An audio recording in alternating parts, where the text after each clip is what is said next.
The enemy rearguard is desperately trying to slow down our advance by engaging us and then retreating before we can catch up to them. But this time we have managed to surprise them and close the distance. They are not going to escape another time. Company, charge! Hello there and welcome to a new video in GHPC, where today we will be taking a look at the T-55A. And since the mission that we'll be playing is going to throw us into the action right away, I decided to take a look at the tank here on the training range.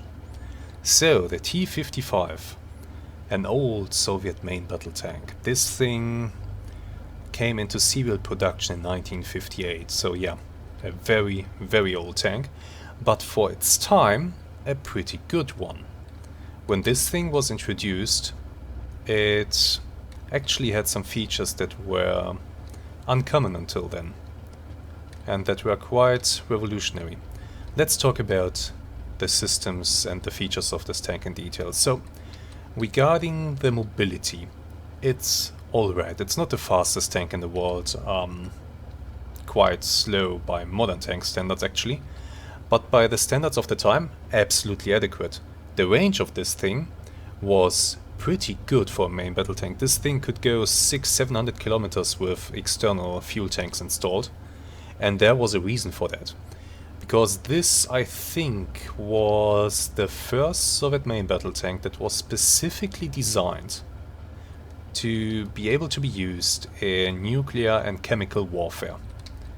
And so they crammed this thing full of ammunition, and they made sure that it could have a long range to, you know, traverse a nuclear battlefield. Also, the crew compartment could be completely sealed in case that nuclear radiation was detected, even automatically sealed. Even the gun barrel itself would seal automatically, rendering the gun useless, but that could be overridden manually, of course. But yeah, all the air intakes and everything would seal automatically as soon as nuclear radiation was detected.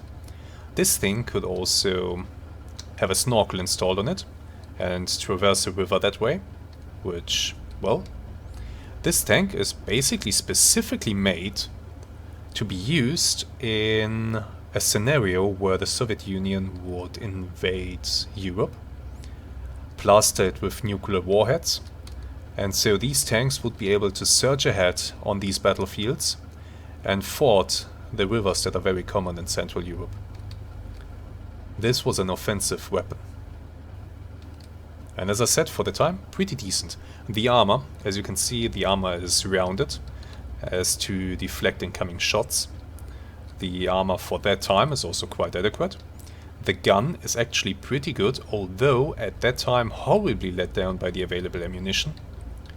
And so as soon as, well, tanks like the Leopard 1 became available, the prospects of this tank were not good. Let's just keep it at that, because usually they didn't have AP ammunition available. But here in GHPC we have the ammunition that we need to fight. Let me tell you something about the inner features of this tank as we can see them here. You will notice something right away. This thing is just stacked with ammunition everywhere. Upside of that is of course that we can keep going for quite some time. The downside is of course that any shell that penetrates this tank is very, very likely to hit ammunition somewhere along the way and then detonate this whole thing. That's the big downside when you are playing this tank. The ready rack is down there in the hull, and all of that ammunition that you can see here in the rear of the turret and on the sides, and that's all extra ammunition. The ready rack down there, that's a wet storage rack, so there's a chance that you won't catch on fire immediately, but everything else, very explosive. Very explosive indeed. Now, when we come to the sight systems on this tank, there is a big disadvantage here. The gun is stabilized actually, horizontally and vertically, which for that time was also quite nice. But we do not have a modern fire control system. There is no laser range finding on this. You estimate the range by eye or by using the scale down here. If you know the height of your target, you can more or less accurately judge the height. The ranges shown on that scale are for a target of 2.7 meters height. And then you just range manually. Like this, you look at what kind of ammunition or what kind of weapon you are trying to fire. For example, the most right scale, that's for the armor-piercing ammunition. And then you simply range by eye. And once you have the range dialed in, you basically hope for the best, aim far enough ahead of the target that you are likely to hit, and then fire. And then you encounter another huge problem. Why am I suddenly looking at the sky? Well, this gun has a certain drawback that the T-62 that came after this tank also shares. When you fire the gun, let me do it, you see that the gun now points upward. Maybe I can show it better here. In order for the gun to be reloaded, it needs to be brought in an upward-facing position. And since I can't tell the loader in Gunner Heat PC to stop loading, this is always going to happen. Every time you fire, you won't be able to observe the fall of shot. Your gun is going to immediately point upwards until it is reloaded, and then it's going to go back into its original position. That makes this thing even more difficult to use, because you can't observe fall of shot. It's simply not possible. Look. And I'm looking at the sky. I would have to fire and immediately switch to the commander's perspective here to observe the fall of shot, but it just doesn't work that fast. So using this tank, shooting accurately at range in Gunner Heat PC is extremely difficult. It really is. So, with that all said, let's see what this tank can do in an actual combat mission. As mentioned earlier, this mission is going to throw us straight into the action. We have a whole company of T-55 tanks advancing. The enemy rearguard is in their hamlet ahead of us, trying to delay our advance, and we are not gonna let them. We are gonna charge in, and rounds are already flying. That tank has been hit. Let me drop some artillery on the hamlet, and I'll drop some smoke in front of it too. Help us close the distance. Somebody has smoked up there. Let's see if we can spot somebody. That's a bit dangerous.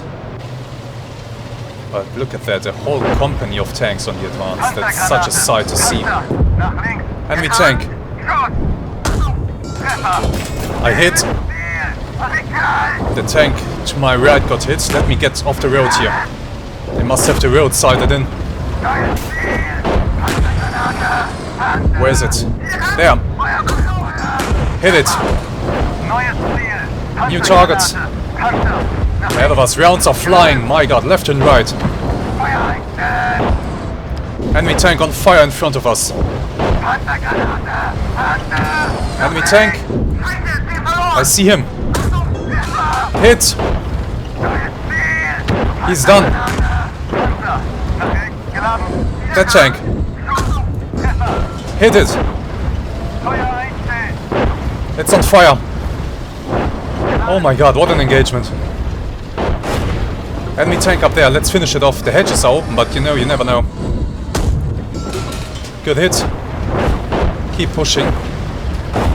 Enemy tank on fire. I'll push through the village to the other side. Braving the artillery fire here, but we should be alright. This shouldn't have the potential to harm us, but you know what, I'll use the opportunity. There's some nice pictures here.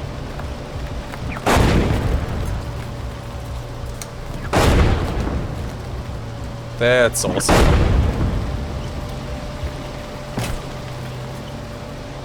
That's really looking awesome. Okay, let's stop. Stop the tank. Oh boy. What a sight. And our other tanks are now advancing through and past the village as well, as the artillery continues to rain down. Yeah, here comes another tank. What a brutal engagement.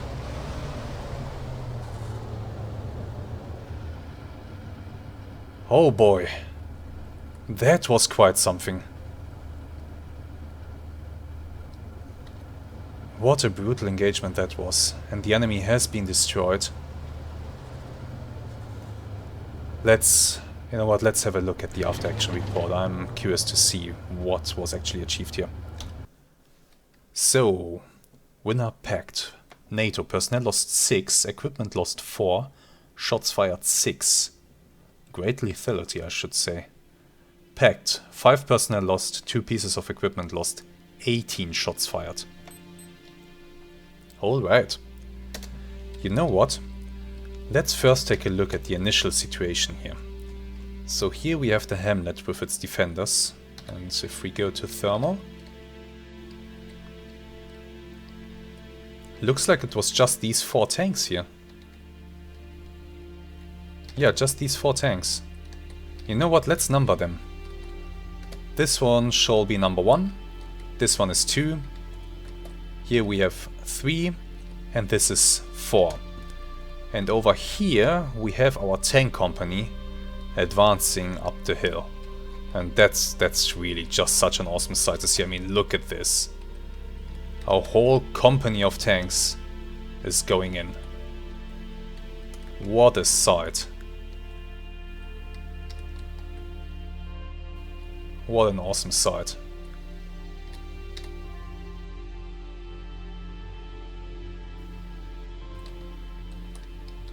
That really is an awesome sight, I must say. Seeing so many tanks on the move, that's just awesome. Okay, let's examine now the shots fired in this mission and the hits. Well, first shot is made by the enemy. The enemy rearguard trying to delay our advance is shooting. This M60, this is number 4, takes a shot at the T-55 here and hits the top of the commander's cupola here. I don't think... No, it just goes right through, it doesn't do any damage to the tank itself. And thankfully it does not hit the other tank behind it. Just some fragments hit, but those won't do anything. That was almost deadly for this tank. Had the M60 aimed just a little bit lower, this would have been a kill. But the response is almost immediate. One of the T-55s fires back. And wait, too far. And the round hits the commander's cupola on the M60 that is raised so much. It passes straight through. Nothing really is done here. Possibly the commander's machine gun is out of action, but that's it. Now number 3 takes a hit from me, actually. Okay, let's observe. I'm here on the road. I take a shot. And I hit number 3 in the side of the turret, but it's not a good hit, and the round is stopped by the turret. At just almost 500 meters. One of the T-55s gets hit very hard by this M60 here, by number 4. He fires. The round hits the T-55 at just 469 meters, penetrates straight through, hits the gun breech, and then continues on and hits this ammunition in the back of the turret, after wounding everybody inside the turret. Look at that, a fragment goes through the gunner's skull, so he's dead. The commander is hit by some fragments, the loader is hit by some fragments, but most of the round goes on into this ammunition, and the ammunition is... let's see... yeah, propellant casing is penetrated, so the ammunition is ignited. The tank is on fire. It's lost. Oh, bad news continue. Number 3 takes a shot. 535 meters. Nails this T-55 straight through the turret ring. And once again hits all the crew in the turret. Everybody's hit. And one of the rounds there in the ammunition rack is hit as well. So we do have... yeah, propellant casing is penetrated, ammunition is ignited, tank is on fire. It's done. A T-55 gets a return shot off. 480 meters. Fires but hits the lower upper plate here of the frontal armor, and the round is stopped by the hull. Return fire hits the T-55 from number 4 up here. The T-55 is hit. Most of the round seems to go into the gun breech, but plenty is directed downwards into the ammunition there, I guess. However, the propellant casing is not penetrated. They are very lucky. The loader is wounded. The loader is probably killed, now that I see by how many fragments he's hit. But at least the ammunition does not ignite. The rest of the crew survives. Not sure if they're bailing out after this hit. The gun might be inoperable. Oh, okay, counterfire. A T-55 here manages to get a hit in on number 1 this time. And what a hit is that. The round goes past the gun barrel. It seems to hit the bore evacuator. Shatters. Penetrates then into the armor of the turret, but does not continue into the crew compartment. I think this tank can still fire, but I'm not sure. It seems so, yeah. Because he does fire. And he does hit a T-55. Thankfully, it's hit at a bad angle. And the round ricochets off the turret. Oh, I get eyes on. I get eyes on tank number 4 up here. I fire. My round does not penetrate at 422 meters. It shatters against the frontal armor.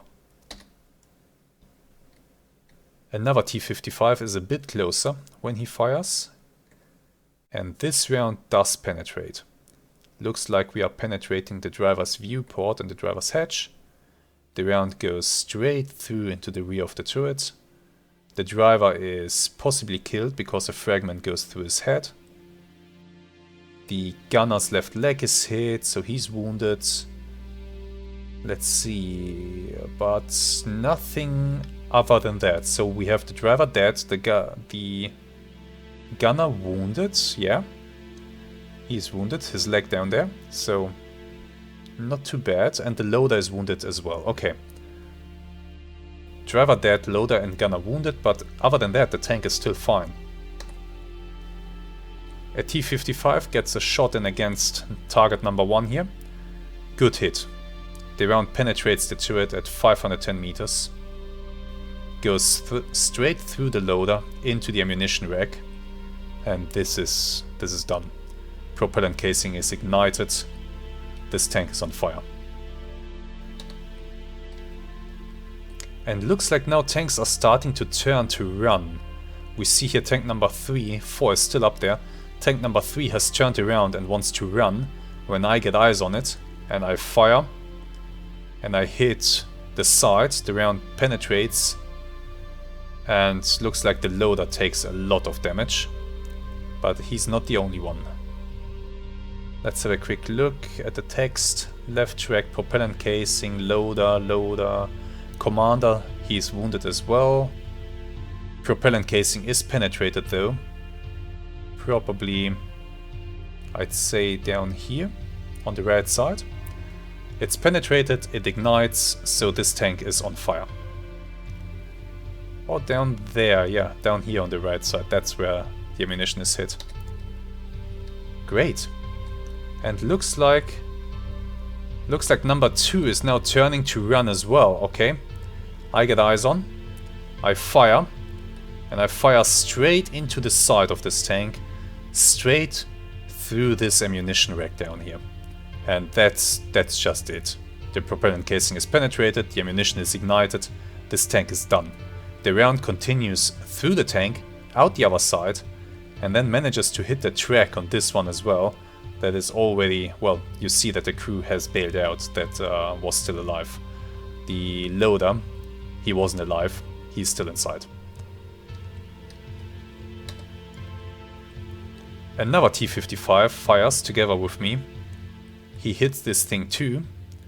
The round goes straight through and then hits the, looks like it hits this other tank, but it does not manage, it does not have enough energy to penetrate into the engine back there.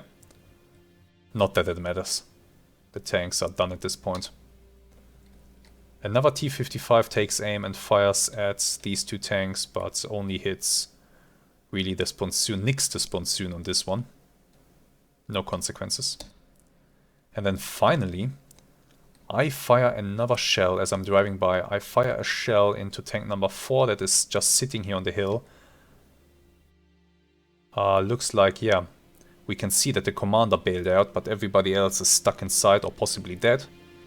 I fire into the side and I fire into this ammunition rack down here, penetrate propellant casing, so this thing is now on fire. And that's it. Wow, what an intense little assault on the enemy force here, a really intense one. By the way, I have a question for you guys. Let me know in the comments what you think about this. I enjoy looking at this, let's call it forensic stuff after the mission, after the engagement, to see who killed who, how the rounds penetrated through the armor, what was messed up inside those tanks. I do enjoy looking at that, but I do realize that, you know, the engagement, it takes... This was a very short engagement here, maybe 2 minutes, while this here takes a bit longer. Do you guys enjoy watching this? Or should I maybe skip this? Or maybe should I just focus on my own shots? Let me know. Let me know. Maybe when we have an engagement like this where the action is really just 2 minutes and then the forensic stuff is triple that, maybe I should only focus on my shots then. I don't know. You let me know, please. And I hope that you have enjoyed today's episode, because this is it. I want to thank you very much for your time, and I would like to tell you that next week's episode will actually contain a little, let's call it a little announcement or teaser. So look forward to that. Until then, have some really great days and goodbye.